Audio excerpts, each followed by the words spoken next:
তো শাহাবুদ্দিন সাহেবের যেই বিদায়, আসন্ন বিদায়, যে সম্ভাব্য বিদায় আমরা দেখতে পাচ্ছি, সেখানে অনেকগুলো প্রশ্ন কিন্তু সামনে আসে। 2023 সালের 24 এপ্রিল তিনি দায়িত্ব গ্রহণ করেন। সেই দায়িত্ব গ্রহণটিও ছিল কিন্তু ভীষণ রকমের একটি চমকপ্রদ ঘটনা, কারণ আওয়ামী লীগের যে বড় বড় নাম ছিল রাজনীতি মহলে, তাদের কাউকেই এই পদে নিয়োগ না দিয়ে অপেক্ষাকৃত অপরিচিত রাজনীতির অঙ্গনে শাহাবুদ্দিন সাহেবকে তখন, সে সময় কয়েকজন আওয়ামী লীগ নেতা তাতে ভেটও দিয়েছিলেন, বিস্মিত হয়েছিলেন, যেহেতু সরাসরি কিছু বলা যায় না। রাষ্ট্রপতি সিঙ্গাপুরে গিয়েছে, সিঙ্গাপুরে যে কারোর সাথে কথা বলছে, আপনি জানলেন কি করে? অভিযোগ কাদের কাছ থেকে আসছে? দলটি যদি হয় এনসিপি বা অন্যান্য, বা ইন্টেলিজেন্স তো আপনার গণমাধ্যমকে জানাবে না। না, গণমাধ্যম তাহলে জানলো কোত্থেকে? আজিজ ভাই কোথা থেকে জেনেছে? মানে আমি আপনাকেও জিজ্ঞেস করছি, কোথা থেকে জেনেছে? বিষয়টি বোধহয় আর গুঞ্জনের মধ্যে সীমাবদ্ধ নেই। যেভাবে চারদিকে চাউর হয়েছে, বিশেষ করে বিকেলে স্বরাষ্ট্রমন্ত্রী সালাউদ্দিন আহমেদ সাহেব তো কক্সবাজারের উন্নয়ন নিয়ে একটি বৈঠক ছিল, সেখানে অর্থমন্ত্রী সহ গুরুত্বপূর্ণ কয়েকজন মন্ত্রী উপস্থিত ছিলেন। তিনি সকালে একবার বলেছিলেন যে গুজব তো আমিও শুনছি, আর বিকেলে তিনি বলেছেন শুক্রবার পর্যন্ত অপেক্ষা করুন। অর্থাৎ সেটা আর গুজবের মধ্যে নাই সম্ভবত। আমরা এমনও শুনেছি যে উচ্চপদস্থ বেশ কর্মকর্তারা বা বঙ্গভবনের দিকে গেছেন, এরকমও সংবাদ সূত্রে জানা গেছে।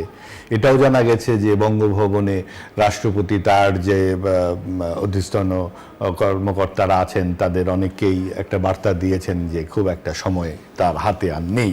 তো সবকিছু মিলে মনে হচ্ছে যে হয়তো আগামীকালই পদত্যাগ তিনি করতে পারেন, না হলে দু একদিনের মধ্যেই, অন্তত আগস্টের 1 তারিখ থেকে হয়তো সেটা কার্যকর হয়ে যাবে। এরকম একটা সম্ভাবনা প্রায় চূড়ান্ত বলেই মনে হচ্ছে চারপাশের যা পরিস্থিতি দেখা যাচ্ছে, এবং বেশ কিছু নাম চলে আসছে সামনে যে কে হতে পারেন পরবর্তী রাষ্ট্রপতি।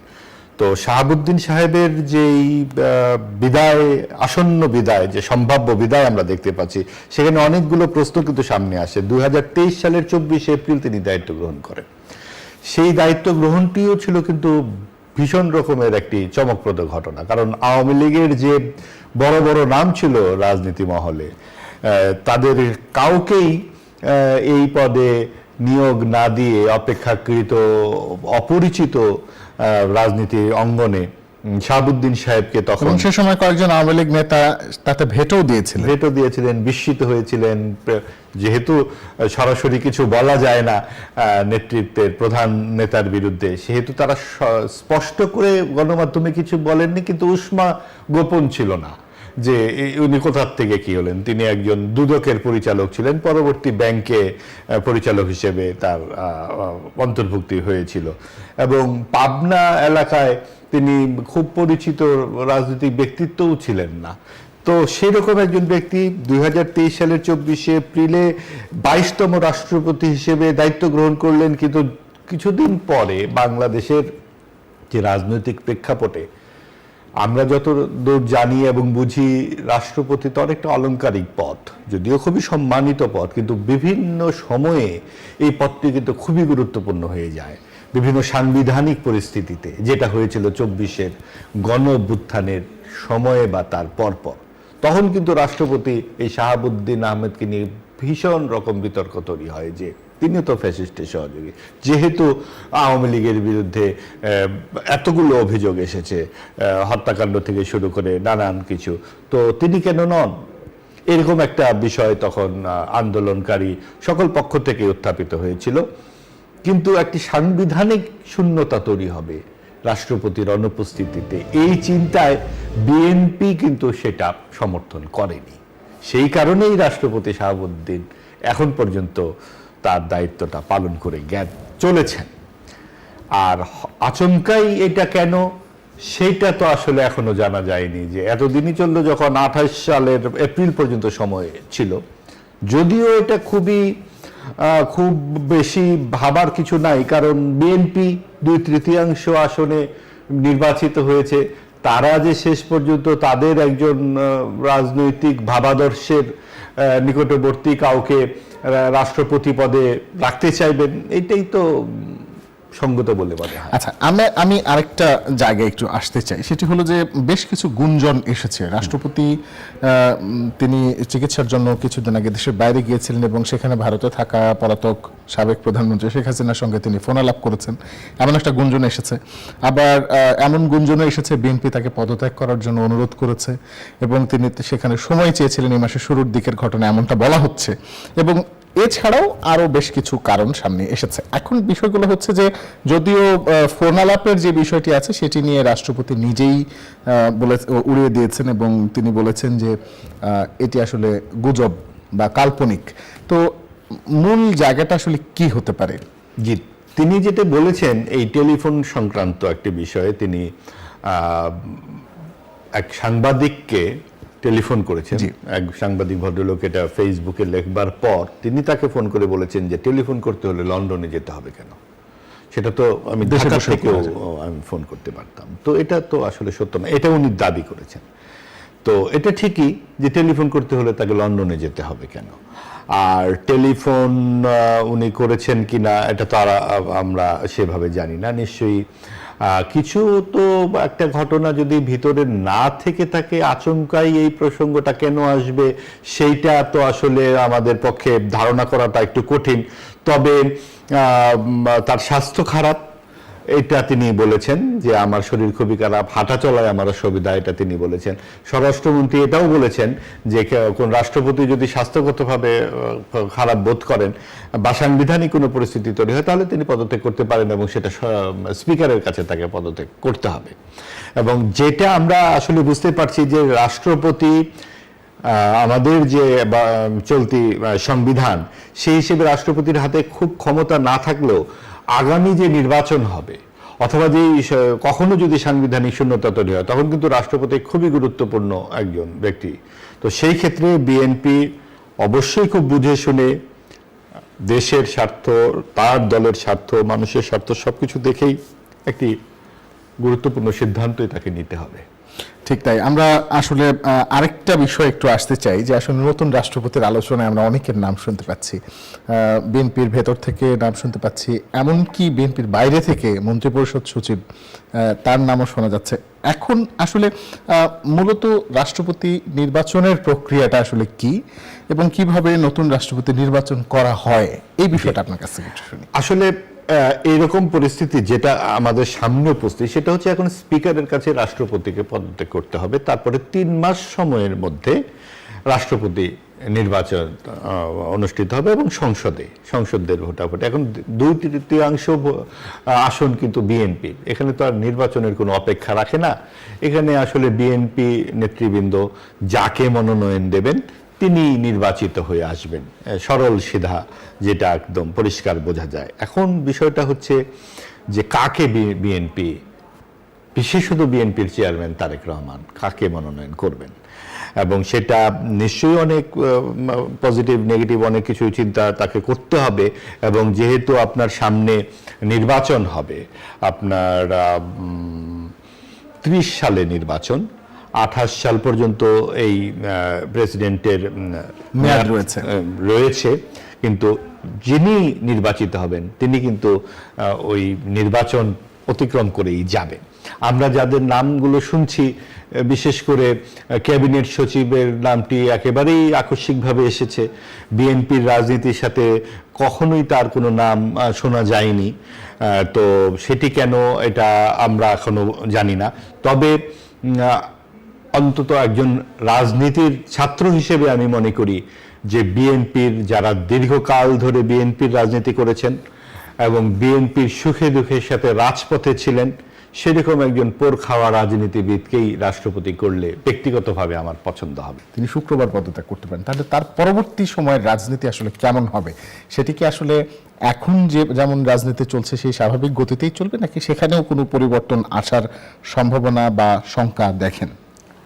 আসলে রাজনীতির যে প্রেক্ষাপট এখন চলমান, তাতে কিন্তু কয়েকটি প্রবণতা আমরা খুব দেখতে পাচ্ছি। যে সংসদের ভেতরে একরকম, সংসদের ভেতরে বিএনপির তুলনায় জামাত বা এনসিপির যে কর্মদক্ষতা বলুন, রাজনৈতিক দক্ষতা, অভিজ্ঞতা, পর্যবেক্ষণ, তর্ক বিতর্কের ইত্যাদি ক্ষমতা কোনোই তুলনা চলে না। বিএনপি এদিক থেকে অনেক বেশি এগিয়ে আছে। সংসদের ভেতরে যে খুব একটা সুবিধা করতে পারছে বিরোধী দল তা নয়, এমনকি তাদের সেরকম একটা প্রস্তুতি বিভিন্ন বিষয়ে যে সরকারি দলকে জবাবদিহিতা করা বা নানান কিছু প্রশ্নবাণী তৈরি করা, সেগুলোর থেকে তো তারা পিছিয়ে আছে। এবং একই সাথে দেখা যাচ্ছে জামাত নানান রকম সমালোচনা করবার মতো ঘটনায় জড়িয়ে যাচ্ছে। বিশেষ করে যে সাতক্ষীরা 4-এর এমপি নজরুল, তিনি যেভাবে এরকম একটা বিতর্কিত ঘটনায় প্রমাণিত হলেন যে তাদের কথা এবং কাজের মধ্যে হাজার মাইলের দূরত্ব, যেই অভিযোগ জামাত সম্পর্কে বারবার বলা হয় যে তারা মুনাফিকি করে, তারা মুখে এক কাজে এক, সেটারই একদম জ্বলন্ত প্রমাণ ভিডিওতে। এবং জামাত যখন তাকে বহিষ্কার করলো সেটাতেও স্বীকার করে নেওয়া হলো, এবং আজকেও আরো ভিডিও আসছে। কাজে এই সব কিছু মিলিয়ে ভেতরে সংসদের ভেতরে বিরোধী দলের অবস্থা ভালো নয়। কিন্তু রাজপথের যে ব্যাপারটা, সবসময় রাজপথে কিন্তু বিরোধী দল কিছু অ্যাডভান্টেজ থাকে, কথা বলা যায় বিভিন্ন ধরনের ইস্যুতে, এবং এক ধরনের রাজনৈতিক বক্তব্যের তো হাততালি মেলে বেশ। তো সেই রকম বক্তব্য তারা দিয়ে যাচ্ছেন। বিশেষ করে সংস্কারের প্রশ্নে তারা অনেক কথা বলছেন, বাইরেও কথা বলছেন, নানান রকম প্রতারণার অভিযোগ তুলছেন, কিন্তু সেইগুলো খুব একটা যে খুব বড় আকারে সামনে আসছে কিনা জাতির সামনে, সেটা আগামী সংসদে বোঝা যাবে। ইতিমধ্যে বিএনপি তার মতো করে নানান কিছু উত্তর দিচ্ছে, এবং সবচেয়ে বড় প্রশ্ন বিএনপির সামনে যে গুম কমিশন, মানবাধিকার কমিশন, পুলিশ সংস্কার ইত্যাদি কমিশন সম্পর্কে যে অভিযোগটা আছে যে বিএনপি এই ব্যাপারে আগ্রহী নয়, সেটা তাকে প্রমাণ করতে হবে যে আমরা কিন্তু অন্তত মানুষের অধিকারের প্রশ্নে অবশ্যই আগ্রহী, কারণ সবচেয়ে বেশি নির্যাতন তো বিএনপির উপর হয়েছে। আমি একটা সম্পূরক প্রশ্ন করতে চাই। আপনি রাজপথে বেশ আন্দোলনের কথা বলেছেন, এবং সেই জায়গাগুলো আপনি বলেছেন যে মানে বিরোধী দল বেশ কিছু অ্যাডভান্টেজ পেয়ে থাকে। এই যে আজকেরই ঘটনা যে অঙ্গীকার করার সময়সীমার মধ্যেই সংবিধান সংস্কার পরিষদ গঠনের দাবি জানিয়েছে 63 জন বিশিষ্ট নাগরিক, এই বিষয়টাকে আপনি কিভাবে দেখেন? হ্যাঁ, এটা নাগরিকদের এই উদ্বেগ এবং এই আকাঙ্ক্ষা তো অবশ্যই ইতিবাচক, কিন্তু সাথে সাথে এটাও বুঝতে হবে যে জুলাই সনদের যেই বাস্তবতাটা, সেখানে কিন্তু বিএনপি সেই জায়গা থেকে খুব একটা বেশি দূরে সরেনি বলে আমার ধারণা। কারণ বিএনপি শুরুতেই 11টি নোট অফ ডিসেন্ট দিয়ে রেখেছিল। আজকে যখন বিএনপি যে বলছে যে আমরা সংস্কার নয় সংশোধনে আগ্রহী, সেটা শুধু শব্দগত বিভ্রান্তি নয়, তাদের অবস্থানগত স্পষ্টতা বটে। কারণ সেই নোট অফ ডিসেন্ট তারা আগেও ছিল, এবং আপনি উচ্চ কক্ষে এই আনুপাতিক হারে যে আসন বন্টনের বিষয়টা বলুন, কিংবা বিভিন্ন বিষয়গুলোতে যেগুলো নিয়ে বিএনপির কিছু কিছু ব্যাপারে জোর আপত্তি ছিল, সেই বিষয়গুলোতে বিএনপি তো জনসমর্থন নিয়ে এসেছে। আপনি গণভোটের যে 4টি প্রশ্ন, এই প্রশ্নের 2 নম্বর প্রশ্নটাই তো বিএনপি একমত না, 2 বা 3, যেটা ওই যে আনুপাতিক হারে আসন বন্টন। কাজে সবকিছু মিলিয়ে আমরা বিশিষ্ট ব্যক্তিরা তাদের যে আকাঙ্ক্ষা সংস্কার সংশোধন, সেটা আসলে গণতন্ত্রের প্রশ্নে এবং জবাবদিহিতার প্রশ্নে সরকার যাতে অনেক ইতিবাচক দৃষ্টিভঙ্গি রাখে, সেই ব্যাপারে তাদের উদ্বেগ জানিয়েছে বলে আমি মনে করি। রাষ্ট্রপতির পদত্যাগের বার্তা রাজনীতি নিয়ে আমরা ইতোপূর্বে দেখেছি যে এনসিপি, জামায়াত সহ বেশ কিছু রাজনৈতিক দল তারা ইতোপূর্বে রাষ্ট্রপতি অপসারণের বেশ দাবি জানিয়ে এসেছিল। সেই সময় বিএনপি রাজনৈতিক কারণবশত বা সাংবিধানিক শূন্যতার জায়গা থেকে হয়তোবা তারা সেই সময় রাজি হননি। এখন কি সেই জায়গাটা মানে স্পষ্ট হলো কিনা এই ঘটনার মধ্যে দিয়ে? এখন পর্যন্ত আমি যতটুকু দেখছিলাম যে সরকার পক্ষ কিন্তু আনুষ্ঠানিকভাবে বলেননি কিছু, তাই না, যে রাষ্ট্রপতি। তাহলে প্রশ্ন হচ্ছে এই আলাপটা আমরা তুলছি কেন, এটা কিন্তু একটা প্রশ্ন। যতদূর আমি শুনেছি গণমাধ্যমে কর্মীদের কাছ থেকে, যে তাদের মারফতে যে রাষ্ট্রপতি সিঙ্গাপুর গিয়েছিলেন, সিঙ্গাপুরে যেয়ে তিনি সাবেক প্রধানমন্ত্রীর সাথে নাকি যোগাযোগ করেছেন, তার প্রেক্ষিতে এই আলাপটা হচ্ছে। প্রশ্ন হলো এটা জানলেন কি করে? রাষ্ট্রপতি সিঙ্গাপুরে গিয়েছে, সিঙ্গাপুরে যে কারোর সাথে কথা বলছে, আপনি জানলেন কি করে? অভিযোগ কাদের কাছ থেকে আসছে? দলটি যদি হয় এনসিপি বা অন্যান্য, বা ইন্টেলিজেন্স তো আপনার গণমাধ্যমকে জানাবে না। না, গণমাধ্যম তাহলে জানলো কোত্থেকে?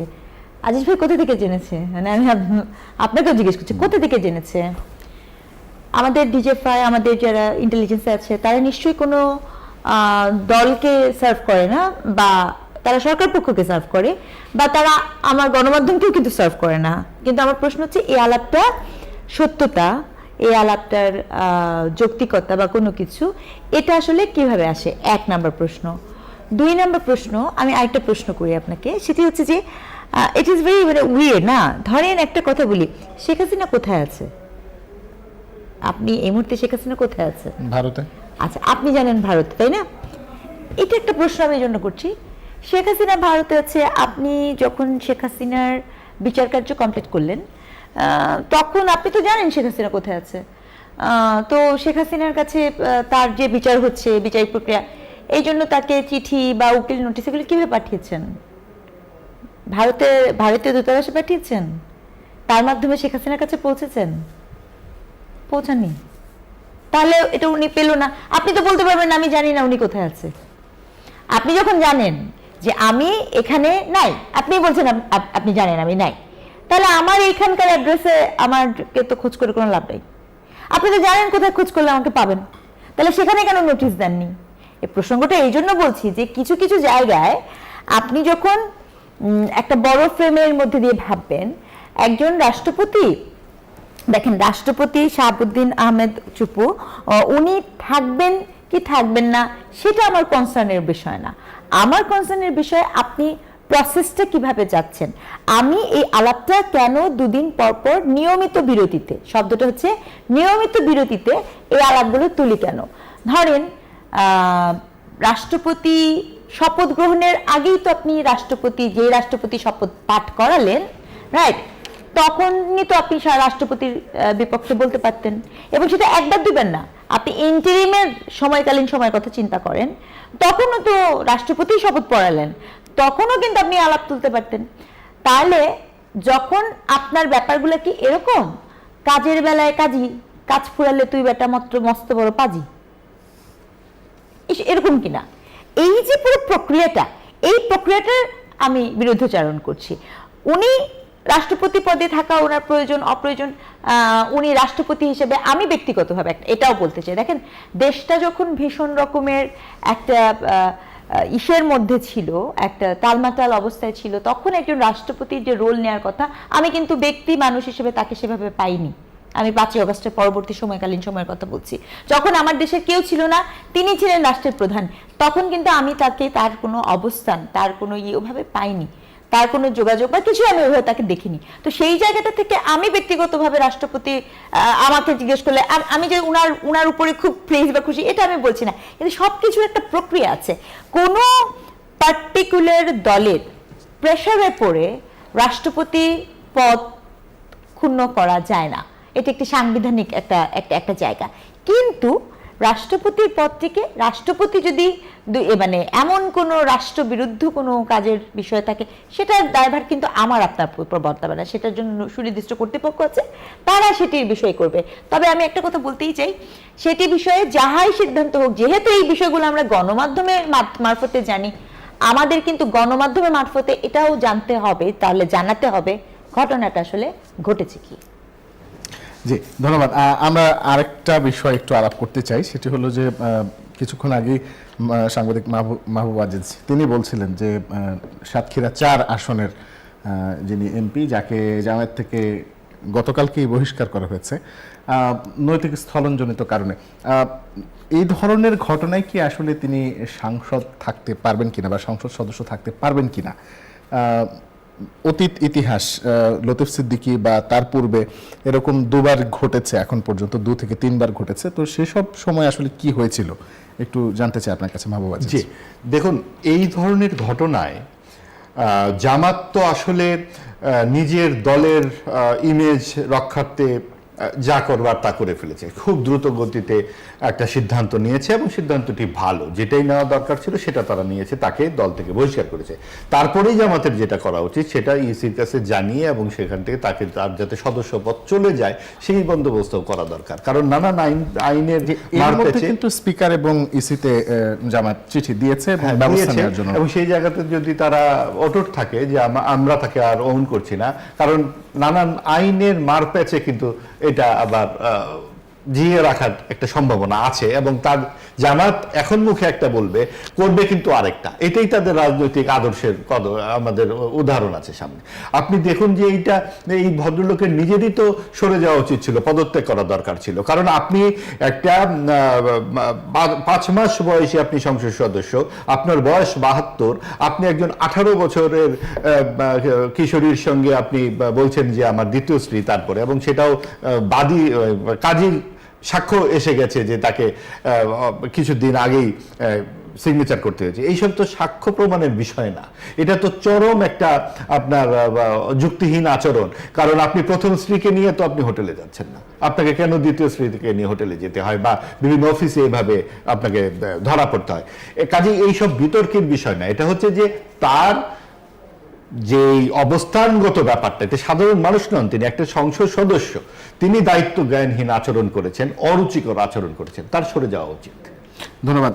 ডক্টর স্নিগ্ধা, একটু আপনার কাছে আসে, একটু বলবেন যে শুধুমাত্র নেতাকর্মীদের বিরুদ্ধে কোনো সুনির্দিষ্ট অভিযোগ সামাজিক যোগাযোগ মাধ্যমে খুব ভাইরাল হলেই তখন দেখা যায় যে দল বা যে কোনো রাজনৈতিক দল কোনো একটা সিদ্ধান্তে যান, সেই নেতাকর্মীকে বহিষ্কার করেন। বাকি সময়টি তারা আসলে কি করেন, এবং তাদের নেতাকর্মীর খোঁজগুলো আসলে সেসব রাজনৈতিক দলের রাখেন কিনা আদৌ? দেখেন, এই গত দুদিন ধরে মানে আমি ব্যক্তিগতভাবে আমি এগুলোকে এনজয় করি না। পার্সোনালি আমার কাছে এই পুরো প্রসঙ্গটি এনজয়েবল না।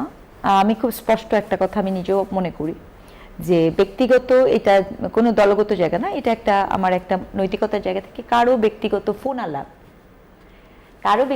আলাপ আপনার আগের যে বক্তব্যটা যেখানে ছিল, ব্যক্তিগত ফোন আলাপ, ব্যক্তিগত ইন্টিমেট মুহূর্ত, সেটি কোনোভাবেই এরকম সামাজিক যোগাযোগ মাধ্যমে ভাইরাল হওয়া উচিত না, এটা আমি একদম স্পষ্ট করি।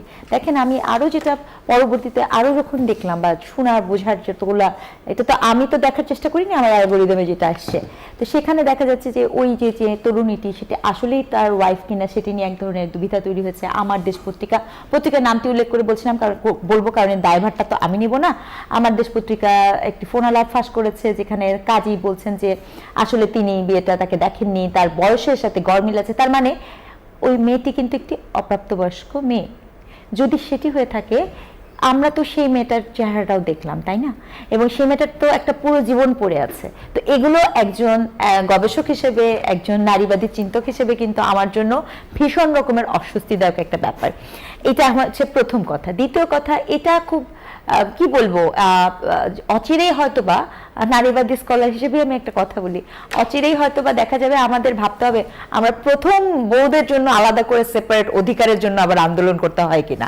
কারণ আপনার দেখা যাচ্ছে যে বিনোদন মারফতে, মানে আমি একটু স্মরণ করি মামুনুল হক সাহেবকেও একটু স্মরণ করি, ওনাকেও দেখা গেল ওনার দ্বিতীয় স্ত্রী, আবার এই ভদ্রলোককেও দেখা গেল ওনারও দ্বিতীয় স্ত্রী। তো সব দ্বিতীয় স্ত্রীরাই দেখা যাচ্ছে স্বামী মানে একটা আলাদা বিনোদনের পাচ্ছেন, কিন্তু প্রথম স্ত্রীর ক্ষেত্রে সেটা হচ্ছে না। কিন্তু এখানে একটা বড় একটা কিন্তু আছে। ওই প্রথম স্ত্রীকে দিয়ে যখন পাঠ করানো হচ্ছিল, দ্বিতীয় স্ত্রীকে দিয়ে যখন পাঠ করানো হয়েছিল, এবং তার শ্বশুরকে দিয়ে যখন পাঠ, প্রতিটা পাঠ আর যে কোনো মানুষ দেখলে বুঝবে এটা একটা স্ক্রিপ্টেড ডকুমেন্ট, তার রিডিং পড়ছেন। কেন রিডিং পড়ছেন? এটা একটা প্রশ্ন। ইন্টারিম গভর্নমেন্টের সময় আপনার আইন করে এত কিছু ছিল, আমার তো এখন এই প্রশ্ন করতে মন চায়, ইন্টারিম গভর্নমেন্টের সময় প্রথম বিয়ের অনুমতি লাগবে না, দ্বিতীয় বিয়ে করার সময় প্রথম বিয়ের আর অনুমতি লাগবে না, এই আইনটিকে পরিবর্তন করে এটিকে করা হয়েছিল। কেন? এসব করার জন্য, এগুলো করার জন্য বলাই তো হয়। পিএম বলেছেন, আমি না, সম্ভবত পিএম তার যুগপৎ আন্দোলনের যে মিটিং হয়েছেন দুদিন আগে, পিএম এর মানে পিএম এর কাছে হয়তো বলা হয়েছে যে ইন্টারিম গভর্নমেন্টের সময় মোর দেন 60% একটি সুনির্দিষ্ট গুপ্ত দলের লোকজনের অনেক ছিল। তাহলে এখন প্রশ্ন হচ্ছে যে ইউনুস গভর্নমেন্ট যিনি ছিল, ইন্টারিম গভর্নমেন্ট, তিনি মব সামলাতে পারেন নাই, মব একটি প্রেশার গ্রুপ বলে মবকে বৈধতা দিয়েছেন, তিনি হামের টিকাটা ঠিকই কিনতে পারেননি, হ্যাঁ, তিনি আমাদেরকে নিরাপত্তা দিতে পারেননি, তিনি প্রথম ওয়াইফের অনুমতি ছাড়া বিয়ে করা যাবে এটা ঠিকই উনি দায়িত্ব নিয়ে করে দিতে পারছেন, আর তার ফলশ্রুতিতে তার উত্তরসূরিগণ সুন্দর মতো সেটার ব্যবহার করছে। ব্যাপারগুলো কি এরকম? খুবই দুঃখজনক। জি, সংসদ সদস্য দল থেকে বহিষ্কার করা হলে তিনি সংসদ সদস্য পদ হারাতে পারেন কিনা? যদিও এখানে আইন বলা হচ্ছে যে 2 বছর অন্তত কারা ভোগ করলে বা এরকম সাজা হলে তাহলেই শুধুমাত্র তার সংসদ সদস্য পদ তিনি হারাবেন। সেক্ষেত্রে এমপি নজরুলের ভবিষ্যৎটা কি হতে পারে? দেখুন, আমাদের রাজনৈতিক সংস্কৃতি এত হতদরিদ্র হয়ে গেছে যে আমার মাঝে মাঝে মনে হয় কি যে রাজনীতিটা আমাদের একটা সাপের ঝুড়িতে পরিণত হয়েছে, যে কখন কোন ঝুড়ি থেকে কোন সাপ বেরিয়ে আসবে।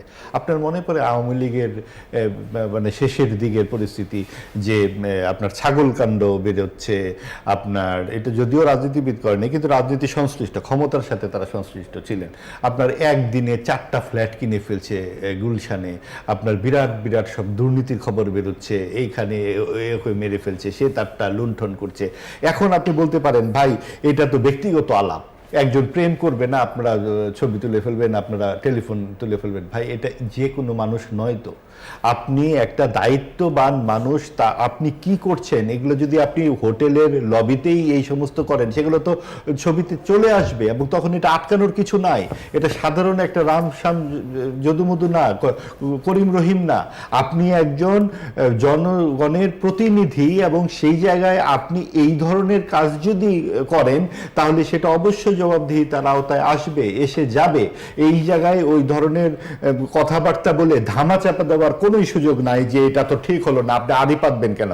ভাই আপনি 72 বছর বয়সে আপনি এরকম 16 বছরের একজনকে চাকরির জন্য সুপারিশ করবেন, আবার তার সঙ্গে আপনি নিজের মতো সময় কাটাবেন, এটা খুবই অনৈতিক। যিনি এই অনৈতিক কাজ করেন তার পক্ষে আর এই গুরুত্বপূর্ণ দায়িত্বে থাকাটা সমীচীন নয়।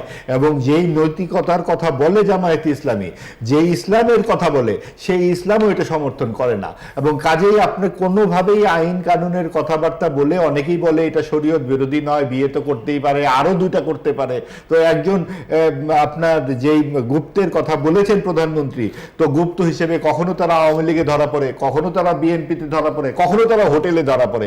এই যদি হয় একটা রাজনৈতিক দলের পরিস্থিতি, তাহলে সেই রাজনৈতিক দল কি করে আসলে জনগণকে সার্ভ করবে? তো সেই জায়গায় এই আলোচনাটা এখানেই শেষ করে দেওয়া উচিত জামায়াতে ইসলামীর পক্ষে, যে ভাই আমরা তোমাকে বহিষ্কার করেছি, আমাদেরই মনোনীত প্রার্থী ছিলেন, আপনি রিজাইন করুন। এবং তারও এই দলের স্বার্থেই এবং দেশের স্বার্থে অতি দ্রুত এটা রিজাইন করা উচিত। কারণ এইগুলো আমাদের তরুণ প্রজন্মের ছেলে মেয়ের সামনে যাচ্ছে, তারা দেখতে পাচ্ছে রাজনীতি সংস্কৃতি কতখানি রুগ্ন, কতখানি হত দরিদ্র, হতশ্রী।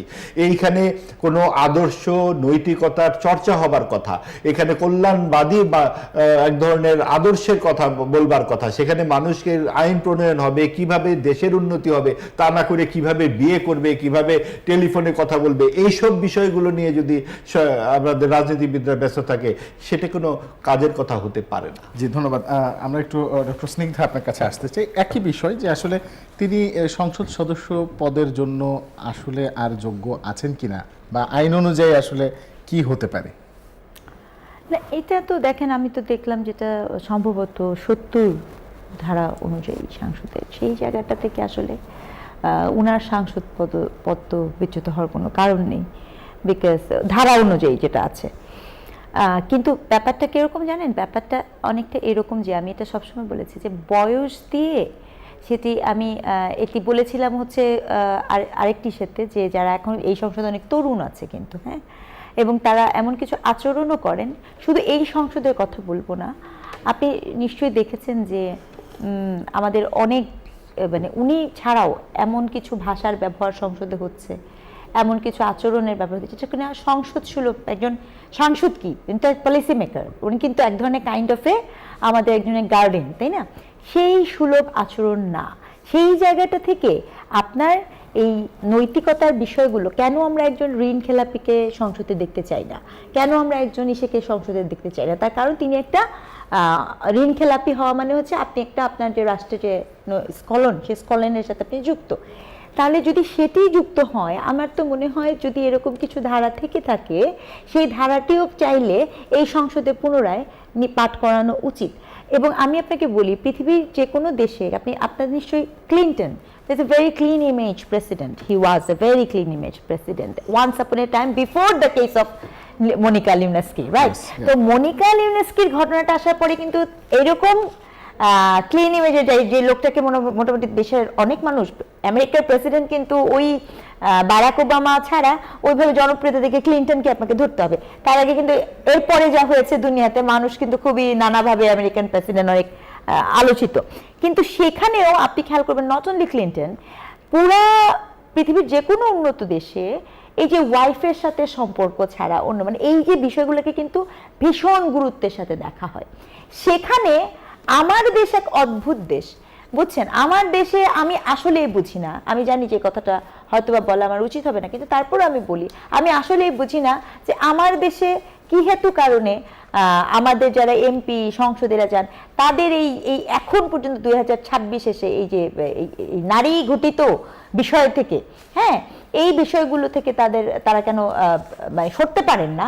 আর এটা এত টেকেন ফর গ্রান্টেড, মানে কি ব্যাপার কিন্তু এরকমও না যে ঘটনাগুলো আপনার সামনে আছে। আপনি একটু মনে করে দেখেন তো, দুদিন আগে বাংলাদেশ জামাত শিবিরের একজন কর্মী ছিলেন এবং শিবিরের ওই কর্মী যখন তার বিরুদ্ধে অভিযোগ করা হলো যে তাকে ভ্রূণ হত্যার অভিযোগ আসলো, তখন ওই দলটি কি স্টেপ নিল। তার মানে কি এখানে আমি এটাও বলবো না শুধু এই দলই, যে কোনো দল। আওয়ামী লীগ যখন ক্ষমতায় ছিল মুরাদের কথা মনে আছে আপনার? মাহি এবং মুরাদের একটি ফোন কল ফাঁস ছিল, কিন্তু মুরাদ সাহেবকে তো তখন দেশ থেকে চলে যেতে হয়েছিল, তাকে তো সকল জায়গা থেকে তখন বিচ্যুত করা হয়েছিল। তাহলে প্রশ্ন হচ্ছে উনি কিভাবে এখন সাংসদ থাকেন, সেই প্রশ্নটার জবাব কিন্তু আমাদেরকে দিতে হবে। আমরা কি দেখতে প্রস্তুত ওনাকে সাংসদ হিসেবে? অনেক ধন্যবাদ। আমরা একেবারে শেষ মুহূর্তে চলে এসেছি। দুজনের কাছ থেকে খুব সংক্ষেপে একটু জানতে চাই যে স্পিকার তিনি থাইল্যান্ডে আছেন, আগামীকালকে তার দেশে ফেরার কথা রয়েছে এবং নির্ধারিত সময়ের দুদিন আগেই তিনি দেশে ফিরছেন। তো সেক্ষেত্রে কি আসলে রাষ্ট্রপতি পদত্যাগের বিষয়ের গুঞ্জনটা কি আরও সত্যর দিকে, বা গুঞ্জনটা আসলে সত্যি হবে এমন বিষয়টা বা ধারণা কি আসলে আর একটু জোরালো হতে পারে কিনা? স্নিগ্ধা, একটু আপনার কাছ থেকে শুনি। দেখেন, আমি এখন পর্যন্ত আমি আসলে ঠিক বুঝতে পারছি না যে এই গুঞ্জনকে নিয়ে আমরা আসলে যতটা কথাটা বাক্যালাপ করছি এটা আসলে কতটা যৌক্তিক। তবে আমি যেটা বলছি যে স্পিকার মহোদয় তিনি একমাত্র ব্যক্তি, তিনি না থাকলে তো রাষ্ট্রপতি পদত্যাগ করার আর কোনো সাংবিধানিক সুযোগ নাই। তো সেটার কারণে কিন্তু আপনি যে কথাটি বলছেন যে সেই গুঞ্জন, এটা এমনও হতে পারে একটি গুঞ্জন আছে এবং উনি হয়তো বা অন্য যে কোনো কারণেই আসছেন, আমরা বরঞ্চ অতি উৎসাহী হতে, এটাও হতে পারে। আর আরেকটা বিষয় খুব গুরুত্বপূর্ণ, রাষ্ট্রপতির তরফ থেকে কোনো বক্তব্য কিন্তু আমরা পাইনি। আমি একটু মনে করে দিই, আপনার নিশ্চয়ই মনে আছে রাষ্ট্রপতি কিন্তু বলেছিলেন যে ইউনূস গভর্নমেন্টের পরে কখন অন্তর্বর্তী সরকারের প্রধান তিনি আসতেন বা বাইরে থেকে আসতেন এটা কিন্তু ওনাকে জানানো হতো না, এটা কিন্তু উনি এই গভর্নমেন্টের সময়ই জানিয়েছেন। তাহলে উনি কি ধরনের সমস্যায় পড়ছেন বা উনার এরকম এত বড় একটা চিন্তা আছে সেটি উনি কাউকেই বলছেন না, এই বিষয়টা আমার কাছে খুব একটা সুবিধার্থে। জি, আমরা একেবারে খুব সংক্ষেপে শুনবো মাহবুব আজিজ। জি, আমার মনে হয় যে এটা আসলে আর গুঞ্জনের মধ্যে সীমাবদ্ধ নেই। যেটি বললাম আমি শুরুতে যে সালাউদ্দিন আহমেদ সাহেব যে বিকেলে যে কথাটি বলেছেন সেটাই হতে যাচ্ছে হয়তো, যে আমরা শুক্রবার পর্যন্ত অপেক্ষা করতে বলেছেন। এবং যেই রাষ্ট্রপতি শাহাবুদ্দিন সম্পর্কে আমাদের যেই অভিজ্ঞতা সেটা হচ্ছে তার কিন্তু হ্যাঁ তিনি একটা ক্রান্তিকালে দায়িত্ব পালন করেছেন বটে, কিন্তু যেই আত্মমর্যাদা, যেই এক ধরনের নিরপেক্ষ আচরণ এবং এক ধরনের সম্মানের জায়গা থেকে একটা রাষ্ট্রপতি পদে একজন ব্যক্তিত্ব থাকে, আমরা 24-এর গণ অভ্যুত্থানের পর বা সময়ে তার কাছ থেকে সেই কাঙ্ক্ষিত আচরণ পাইনি। এবং পাইনি বলেই এটা নানান রকম ক্ষোভ মানুষের রয়ে গেছে। কিন্তু যেহেতু একটা সাংবিধানিক শূন্যতা তৈরি হতো সেটাও এখন ওই সময়টা কিন্তু পেরিয়ে এসেছে। এখন যদি একজন প্রেসিডেন্ট হয়, এই আগামী প্রেসিডেন্টের হাতেই যেহেতু নির্বাচনটা হতে যাচ্ছে, কাজেই নতুন একজন প্রেসিডেন্ট আসার সম্ভাবনা বেশি। অনেক ধন্যবাদ আপনাদের দুজন।